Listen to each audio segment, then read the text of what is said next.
who you are. And and everybody has have opinions. It's just like everybody has an asshole. If you don't like something, here's the thing: is shut the fuck up, shut the like basically one of my favorite comedians is Bernie Mac. He said like this, boy, if people don't like you, fuck them. That's all Yeah. he can do. Fuck them. Like, with Chris Blue lips and handcuffs on the wrist. That's what you do. Here is this. This is what you do. You are a competitor. You enjoy the sport. You enjoy training. You enjoy building muscle. And like I said, like me, I'm a fan of it. Here's the funny thing. On Mm. the flip side, guys like me who are a fan of your ladies, and we post like pictures and videos, stuff like that. We get people saying, "Are you gay?" Here's the thing like this. Except for my man crush, I'm Vin Diesel. I don't find guys attractive like that. I respect the guys, but I don't find it attractive. It may not be Yeah. the age, but I'm down with the ladies. And you know what? It's a different look when it comes to a woman. And as my man Kale says, yes, this guy's worship it because there's an old small saying, well, you ladies rock hard, we're rock hard. But that's a different situation. We respect what you bring to this table, a different look, your Mhm. mentality, your discipline, your consistency. Because this sport, as I said this again, this is not for the organizations like the IFBB or NPC or NABA or OCB or PCA. They make money off the athletes, and Yeah. anything they should be investing like here in mainstream sports like in soccer or rugby, basketball, football. Here, the athletes make a good chunk of change.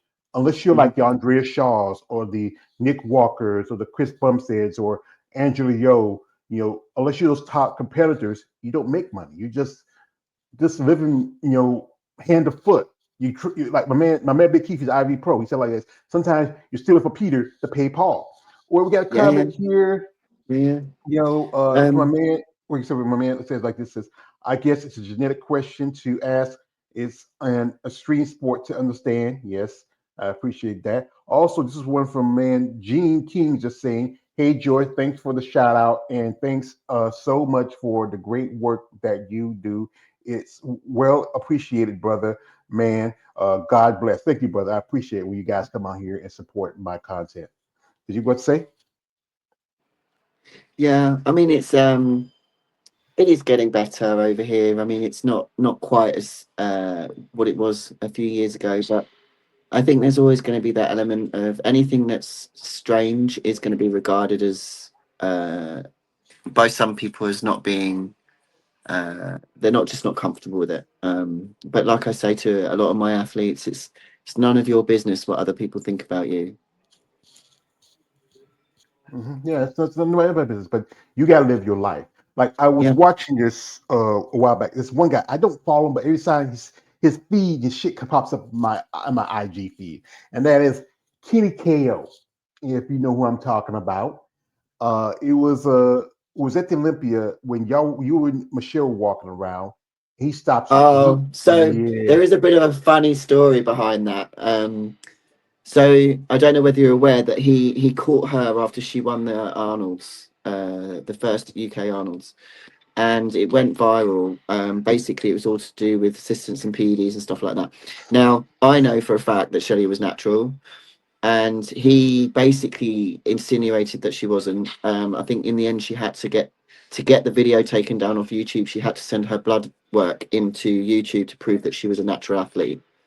Um, Now, when he stopped us at the Olympia, I didn't realize who he was, and he asked if he could have interviewed us, and we were two friends spending the afternoon together, going around the expo and just having some fun. And he was obnoxious to the extreme, and the fact that his content is purely based on whether or not IFBB pro athletes are natural or not is really quite tragic. I think. I like you. It just tells you everything that's wrong with the industry in the fact that they're not there to help anyone. They're not there to make anyone feel good about themselves. They're not even there to promote the sport. They're there to drag people down, and that is uh, a very, very sad way to be. And I did say to him at the time when I realised who he was, and that's why the video is quite amusing because I had a look of utter confusion on my face. Because prior to him putting that particular clip out, he'd actually said, like, both to both of us, natty or not. And my response was, I don't know, are you? And he was like, why are you asking me? And I was like, well, you're asking me, so why don't you answer the question? And it was he was just, I was like, I don't understand why you based your entire YouTube channel on this question. It's like, it doesn't matter. So why are you actively going out and trying to make pro athletes look bad on your YouTube channel? I was like, if you don't like the sport, just leave us alone. Go away. We don't care. We don't even like you. Just go away. No one cares whether you're natty or not. The only people that care whether you're natty or not is natty athletes, because they have an issue with it. And I was like, but just leave us alone. I happen to know for a fact that Shelley was natural. Leave it alone. I said, you saw her blood work. That's why you had to take your bloody YouTube video down, because once you proved it, you had to take it down, and that's where all the controversy came through. And I just, people like that are what's wrong with the industry. I remember it was like a couple of years ago. He was at the Olympia. He was like talking to Teresa and Vasek, and Teresa should have just dodged the question and walked away. She just Yeah, people making comments. She just using to fuel his likes and his comments on his section. Also, I know he talked to one lady who made her Olympic debut. She's a natural competitor. Her name is Andrea, and she was, in women's physique, a natural competitor. She said she's natural. I know a friend of mine. He interviewed her. His name is David. People Bobby Pope. He interviewed her a while back, and she's a doctor. She did that. That was the year she turned pro, when she got her first Olympic qualification. Was her pro debut, yeah, and she was natural. And then the one lady I interviewed a while back, Natalie Ray Wolf, he got her face about it. And Natalie, she really stood her ground. I respected that about Natalie, because I know she yeah, she she used performance enhancer. She knows it, but it's none of his damn business what they do or don't do. He's just, yeah, I don't follow him, but like I said, I'm on my IG a lot. I'll see it pop up on my feed in my on my IG or my YouTube. I don't follow him. I think he's an ass. Here yeah, we got here from my man. Shout out to my man KL. He says this. He says, yeah, the thing is to ignore negativity. It's like Emperor Palpatine from Star Wars. Don't feed it before it smiles. Or to quote Master Yoda, fear leads to hate. Hate leads to suffering.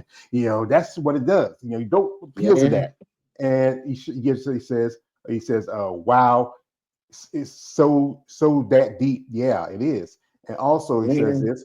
He says, it depends where in America on comments on female bodybuilders, but I know that UK is a standard. Yeah, that's a sad thing about that. We have here from Mina, and she says this. She says, a good old says Beanie, and I still say that to this day. Bernie, yeah, Bernie, my man Bernie Mac, just a great comedian. But yeah, I mean, you know, I would say anybody who don't understand the sport, educate yourself about it. Here's the mindset of everyday people. And again, it's always thinking everybody's on steroids. Everybody's like, roided up and yada, yada, yada. That's a small factor. A small factor. If you're yeah. I not, mean, if and again, I say this a lot of the time. I'm like, if you don't understand your subject that you're talking about, don't talk about it, because unless it's coming from an angle of learning. Because if you don't have the education to give you a proper opinion on something based on knowledge, then you don't have the right to opine. It's not, people come across with this performance enhancing drugs, this blanket, it's you're only massive because you take performance enhancing drugs. And if that was the case, then every single IFBB Pro competitor would be walking around looking like Ronnie Coleman. And that's not the case. Like, there is genetic kind of predisposition, there's genetic factors that will hold you back or push you forwards. There's, and it's not just physical either. Like, a lot of athletes, it's about how much you can take mentally as well. There are, and there are certain, I'm not going to name any names, but there are certain athletes that have shown so much potential in the pro ranks and never achieved that because they don't have what it takes upstairs to go to that level. And it's a conversation myself and my coach have had many, many times. It's not just about the physical genetics, it's also about the mental ones as well. How much you can tolerate, how much you can perceive to be comfortable or uncomfortable in terms of not just training but dieting. Like you say, the consistency is what gets you where you need to go. Motivation will get you started, and dedication will keep you going, but consistency what gets you to your goal. And ultimately, if you can't do the day in day out boring as shit daily grind, and it is boring as shit, you eat the same food every day, you eat the same meals, 6 meals, same time, same kind of weight, same time, protein sources, everything stays the same. And it's, for most people, they just can't deal, they just can't deal with that. They're like, oh man, that's so boring. I'm like, is it though? Or is it just because you're conditioned to think that unless you have masses of sugar, masses of fats, you know, your bits of cake, biscuits, whatever. And don't get me wrong, I love a bit of cake. I love a bit of cake. And I like ice cream. Oh man, that's my nemesis. But I can control that need and that desire. I will have it as a cheat meal, but it'll be structured in. Nothing's ever just arbitrary. It's always factored in. And for most people, that kind of discipline, they just can't do it. It's just not achievable. And speaking for myself, and anyone who knows me knows the condition that I can get into to get on stage. Arguably, not last year, but the year before, I was way too lean. Like, I was peeled to the freaking eyeballs. Like, I think the phrase my coach used in the morning when I got up was like, "I can see what you had for last night's dinner." It was ridiculously, probably way too shredded for the division. I love to get peeled. It's one of my. It's a real gritty challenge to get there, and very few people can go there, which is probably why I love it, because I'm a little bit sick in the head, as he says quite frequently. We came in with a fuller package this year, and that's what worked ultimately. But to get to that point, most people think that they're stage ready, and they're actually about 6 weeks out. And it's that last 6 weeks is what separates the men from the boys and the girls from the women, basically. Like, it's that 6 weeks, that last 6 week push is horrendous. You know, you're hungry all the time, you're tired, you get out of bed, you're just as tired as when you went to bed, you don't sleep very well, cortisol levels through the roof, you're lucky if you get 4 hours sleep. You know, it hurts to walk because you've got no fat on the bottom of your feet, sitting on everything is really uncomfortable, you can't have a bath. I mean, one of the big mistakes I made, and I still laugh about it now because it looked like I had way more of a good time than I actually had. I put some bath salts in my bath, got in the bath. The bath salts hadn't really dissolved properly. I was so lean that just sitting in the bath was, and I slid down the bath, and it basically took all the skin off my back. And then I tried to climb out the bath, and it took the skin off my knees. So I looked like I had a really good time, but without any of the benefits. So, and I still laugh about it now, but it is, you know, ultimately it's not a comfortable place to be, and you've got brain fog, your hormones are all over the place, you're tired, so you're a bit ratty. If you have a partner, it's very hard for them to understand. And the one thing that I tend to use as an example is if anyone has done shift work and they've done that transition from days to nights. Yeah. So you end up being up like 24 hours. So by the time you've done your shift, you're kind of absolutely beside yourself tired. I was like, that's what it feels like for 6 weeks. And they go, oh, wow. And I was like, I, and I'm not exaggerating. That is how it feels. I, So try to keep your equilibrium when you're like that. It's very, very difficult for most people. However, having said that, my argument is you have chosen this sport. You have chosen to compete. You have chosen to diet down. You have chosen to get on stage. You have no fucking right to take that out on your loved ones. No right whatsoever. So, yeah, and don't because get me wrong, we all do it. We'll have a moment. We all do it in normal life where you're a bit frazzled or a bit tired, or and you snap at someone. But if you realise you've done it, you apologise. You turn around and you say, I'm really sorry, I should not have done that. And you take that on the chin. Um, but it's a double-edged sword, because I've had people take advantage of that, knowing that, and they'll try and wind you up as well. So, you know, it can be six of one, half a dozen the other sometimes. But it's a difficult sport. It takes a phrase I use a lot. It takes a special kind of special. Yeah, because the quote, the great Rocky Balboa, he says, "It's like life; it can beat you down, put you on your knees if you let it. But it's not about how hard you can think you hit; it's how hard you can take the hits and keep Yes. moving forward. You gotta Yeah. keep moving forward. That's how winning is done. And Because it's true. And it's yeah, true. And it sounds like a cliche, but it really is true. You know, like there's a lot of cliches. They all have roots in truth at the end of the day. And bodybuilding is an extreme sport. You're taking your body and your mind into places that we're not designed to go to. We're not The human body's not designed to be sitting in single figure digits on the body fat percentage. The preparation for getting on the stage, you get dehydrated, then you eat carbohydrates, sucking all that.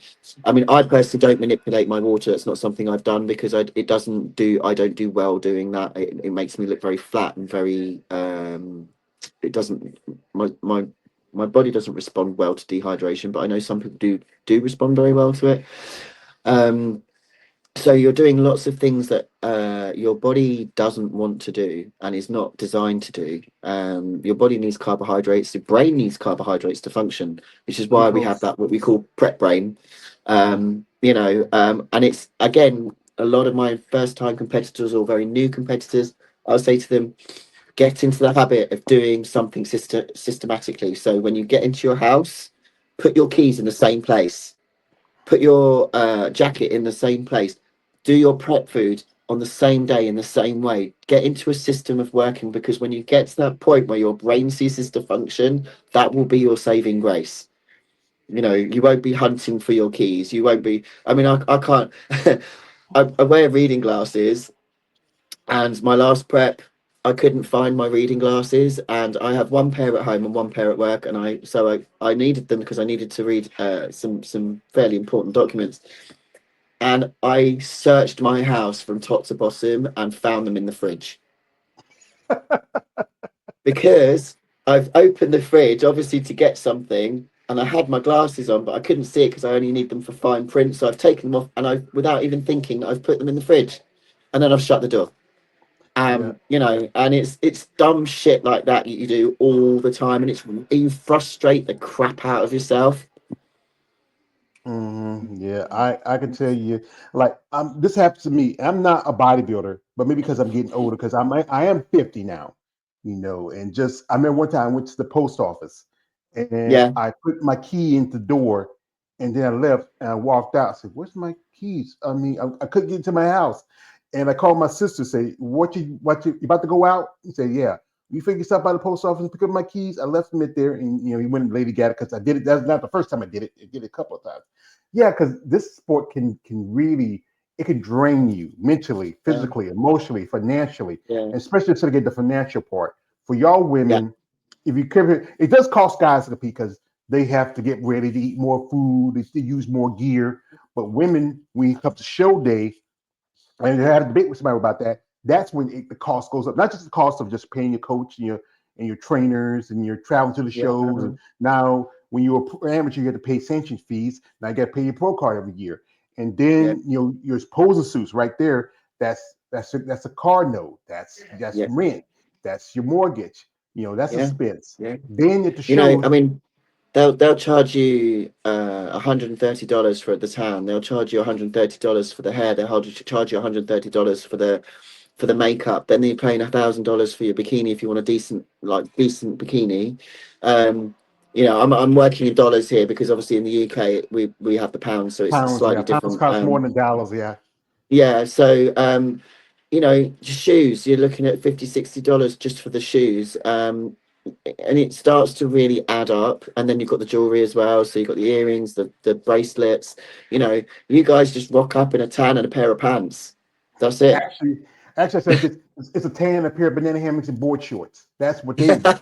That's like $50, $60 at the most, maybe 100, depending on who's designing it. So But when women competitors, I mean, I have a with all my clients, I have a list of potential costs, and the difference between the male potential costs and the female potential costs, you're talking a couple of £1,000 it easily. varies. And you Yeah, just it go, varies. so for women in the sport, it is very expensive, very expensive. If you're lucky, you can find a bikini sponsor. If you're lucky, you can find someone who'll sponsor your makeup and your hair. But in reality, in the amateur ranks, sponsorships are very few and far between. And then you've got your you know, I mean, the same for male and female, but you've also got then your supplementation, your actual food.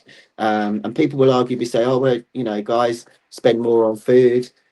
You certainly don't spend £2,000 more on food, put it that way. Because I know some, in fact, actually, funny enough, I had a bikini client last year who ate more than one of my open class bodybuilders. So it, you know, size doesn't necessarily equate to the amount of food that's eaten. So it's the disparity between male and female bodybuilding is not just the physical side of things, it's also the cost as well. You know, and I always say big respect to any female competing year in, year out, because it's a very expensive endeavor. Yeah, here we have some comments here from a man, KL. He's important. Says bodybuilding isn't for everybody, but I know you know it. Shout out to you, though. Also, he says this. He says, "Are seeing someone? If you, how do you they handle the fact that you are a bodybuilder? So, are you in a relationship or you just you?" Um, I'm currently not in a relationship. No. Relationships and bodybuilding are a difficult mix. You have to have somebody who's very understanding. I am a single parent as well. I've got two children. Well, I say children. My daughter's 23 and my son's 16. But you know, I've brought them up pretty much by myself. It's a difficult task being a single mum and a bodybuilder, competitive bodybuilder at that. Not looking for a sympathy vote, but the building relationships when you're in the world of bodybuilding, it's difficult because people don't understand it, and they don't understand you can't take time off either. So, and when you think about how the dating system works, especially from a female perspective, a guy will ask you out. What's he going to do initially? The first date, what is it normally going to be? He's going to take you out for dinner. So unless you do it on a day that is your off plan or cheat meal or whatever you want to call it, load day, whatever, you then have to organize your date around your diet. And that can be difficult in itself. And then you throw into the mix that also I'm celiac. So a lot of places I can't eat anyway because I'm celiac. So that makes the dating process a little bit more difficult. Um, and as much as people will intellectually say they understand, you explain it to them and go like this, it's no let up, this is 24/7. I do have to be selfish, I have to say no. I don't drink alcohol. I'm not teetotal, but I very rarely drink alcohol. It'll be a glass of wine or something at Christmas, maybe on a birthday, or you know, celebrate it if I'm off season, but I don't drink very often. And you know, the whole social scene of dating revolves around food, alcohol, you know, so you then have to find alternative ways of dating. So and then there's the whole, you spend so much time in the gym, you know, you never have, you know, it all starts to kind of amalgamate. And I'm not saying that there's guys out there that don't understand it, but if you look at how the gender roles portray themselves, and this is, I'm going to put my neck on the line here because a lot of women will probably slam me for saying this. We are predisposed in our genders. So women generally, and there's always exceptions for every rule, but generally women tend to be naturally, they gravitate towards being in the caregivers in the home. They tend to do the running around the organization. You know, there's very few fellas that I know that will tell you when they've planned a party for their child, or they've got a child that's going to go to a kids play center or whatever with their best friend. It's normally the mum, that sort of thing. And then the guy role is generally like they take care of things, they'll do the odd jobs around the house, all that sort of thing. And it's, the gender roles are very naturally who we are as genders. That's how it works. It works in the world of animals, it works in the world of humans. It's just the way we naturally gravitate. And like I said, there's exceptions to every rule. So before I get slammed by the feminists in the group, I get that. If that's your choice, you want to do that, that's fine. I was an engineer for 17 years, or an aviation engineer for 17 years. I fixed aircraft. You know, I had my hands dirty in oil and all sorts. I still work on motorbikes. I still, you know, I do all of that sort of stuff. I get it, you know, not everyone gravitates towards the feminine side of things, but when you've got these gender roles that are predisposed in our genetics and our thought processes and everything else, it's very difficult to get past that when you get into the whole dating scene. And for a fella to take a back seat when he naturally wants to be the caregiver, the provider, and the bodybuilding sport's very selfish to a certain extent, you know, it then becomes, I think, a little bit, it's more difficult for men with a female partner that competes, I think, than it is for a female with a male partner that competes. Put it that, that's what I'm trying to say, is that, you know, naturally the female will help with, women want to help. That's, we do that. That's how we work. That's how our brains work. We want to help you, you know, prep your meals, or we want to help you with your tanning and everything else. That's not necessarily reciprocal in the other way round. And I don't mean that negatively. It's just the way we are. And that's just my perception as being a coach for like the last 12 years as well. Just looking at the way the dynamics of couples work. And it's a difficult one, you know. Quite often when I have a female competitor, I normally at some point during the prep have to get their husband or their partner in and explain to them that what's going on is within the bodybuilding world perfectly normal. Yeah, yeah, So because because they think that, you know, especially if you have an older female couple, sorry, female competitor who has done that whole thing of looking after the home, looking after the children, all that sort of thing, and then all of a sudden they become a little bit selfish. They're suddenly, you know, no, I'm not doing that because I haven't got time. I've got to do this instead. I've got to go to the gym. And all of a sudden the guys take, oh, you've changed. And I'm like, it's temporary. Like, it will go back to where it was before. But maybe maybe as a man, you need to step back and go, actually, I probably could help around the house a little bit more. Maybe yeah, that would relieve the stress.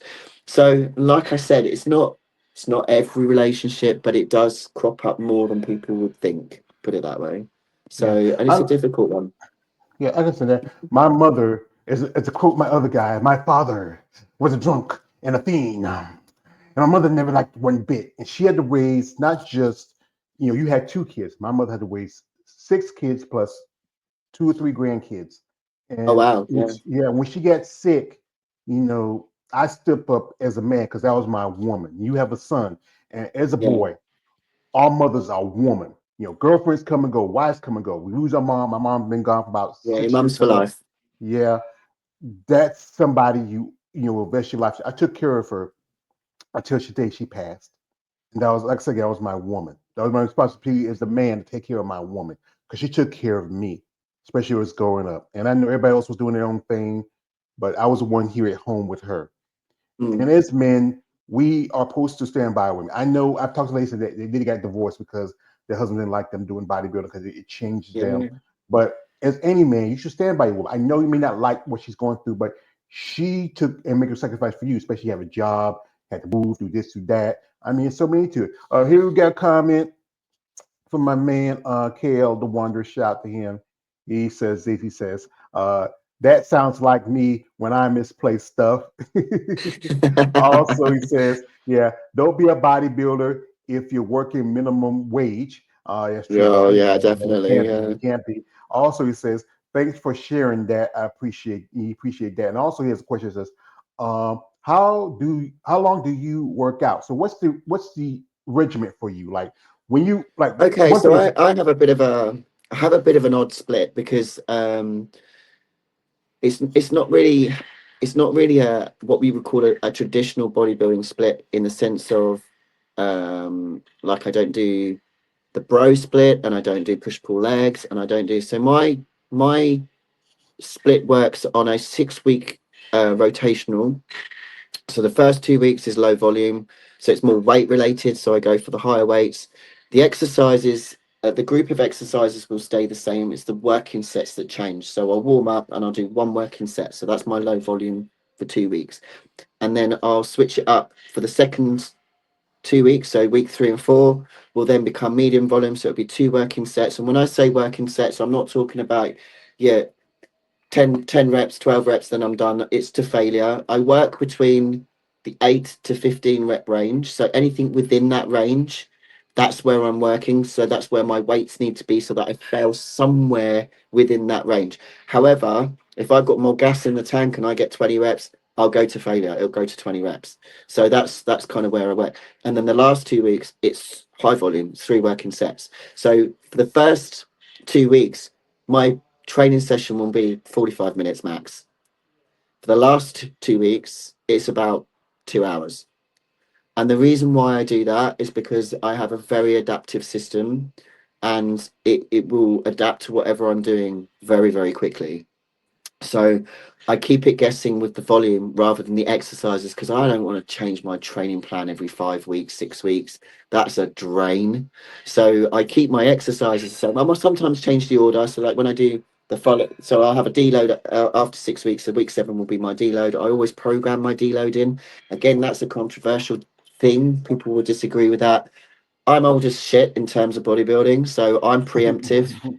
I will do it before things give out.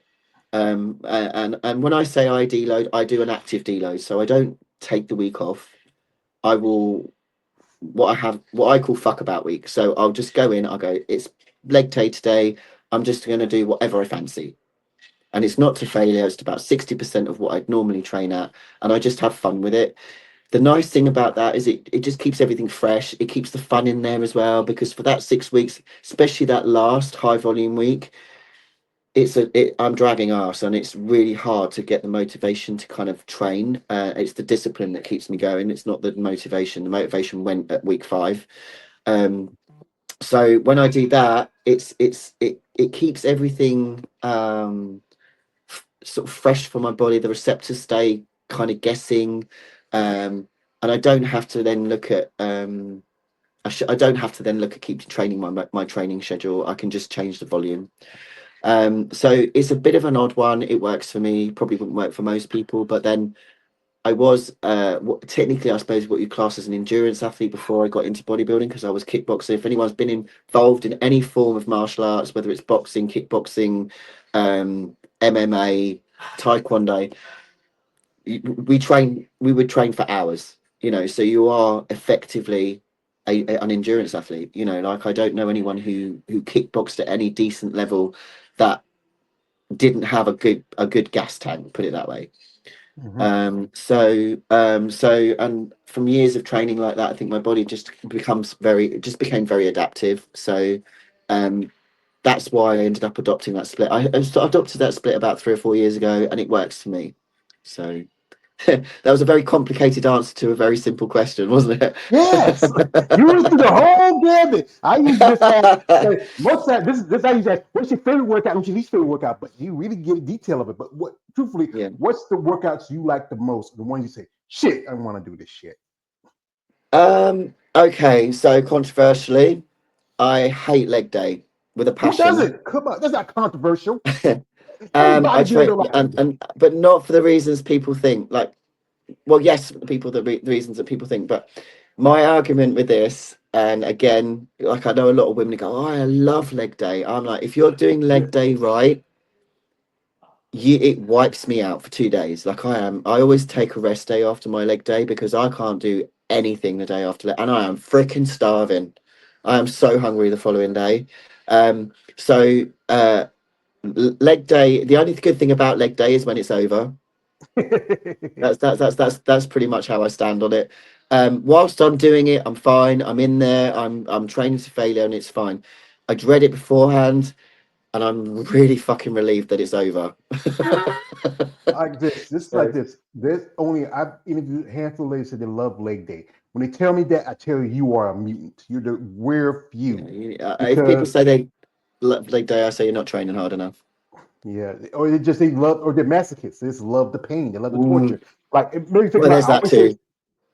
I think about this because I can't help me when I make this analogy. It's just this favorite episode of the Chappelle Show when Charlie Murphy meets Rick James, and they're hanging out, and they go back to Eddie Murphy's house, and and Dave Chappelle is Rick James like, fuck your couch, Eddie Murphy, fuck your couch, and Eddie and Charlie are beating his legs and say, you black, and they're beating his legs, and you see Dave crawling out, say, you never gave y'all what money, and he just crawl. That's what they did for a bodybuilder. He crawling out. Yeah. You're doing I mean, there's the many a time that I've rolled out the leg press and just laid there for about 5 minutes. I think you showed the video where Andrea did pretty much the same thing. She just kind of rolled off Yeah, the side and just kind of Bambi legs and everything. But um, I enjoy all of my training. I don't. It's weird because I don't really have a favorite, but I do. I do like training back. I do like training shoulders, mainly because of the variance of exercises that you can do. Chest arms is my least favorite, if I'm honest, mainly because I find it really boring. It's the same movement regardless of what you're doing, whether you're doing it with dumbbells, whether you're doing it with a barbell. It's the same movement. Yeah, and I just find it a little bit tedious.